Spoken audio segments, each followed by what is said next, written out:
Format bill कहते हैं वो पास किया गया, जो कि वर्चुअल एसेट एक्ट 2026 कहलाएगा।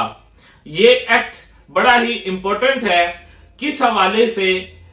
रेगुलेटरी अथॉरिटी जो है for licensing and supervision of virtual assets, जो वर्चुअल एसेट्स हैं, जो कि वर्चुअल एसेट्स के हवाले से इससे पहले भी 2025 में एक ऑर्डिनेंस पास किया गया था, लेकिन अब वर्चुअल एसेट के हवाले से बकायदा तौर पर यह एक्ट पास कर दिया गया है, जिसको नेशनल वर्चुअल एसेट एक्ट 2026 कहा जाएगा, और ये पूरे पाकिस्तान पे इंप्लीमेंट होगा।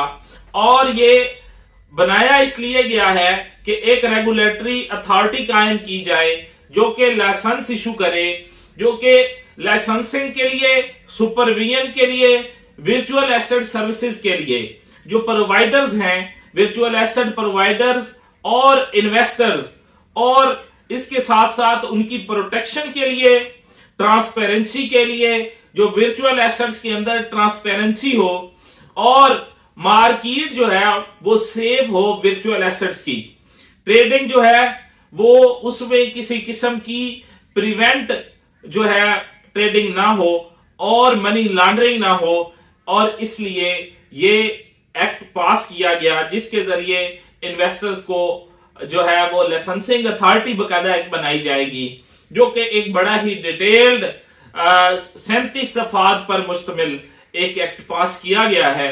इन शॉर्ट आपसे ये डिस्कस करना था, चूंकि ये अभी अभी 27 फरवरी या 26 फरवरी को पास हुआ है, तो इंशाल्लाह बाद में इस पर मुकम्मल वीडियो बनाएंगे। ये एक अच्छा एक्ट है जो कि वर्चुअल एसेट्स के हवाले से बाकायदा तौर पे इससे कबल लाइसेंसिंग अथॉरिटी नहीं थी, इन्वेस्टर और ट्रेडर के लिए जो है वो उनकी प्रोटेक्शन नहीं थी, जो वर्चुअल एसेट प्रोवाइडर्स हैं उनकी प्रोटेक्शन नहीं थी। तो ये एक अच्छा बिल पास किया गया है। इसकी डिटेल वीडियो हम बाद में डिस्कस करेंगे। आज के लिए इतना ही।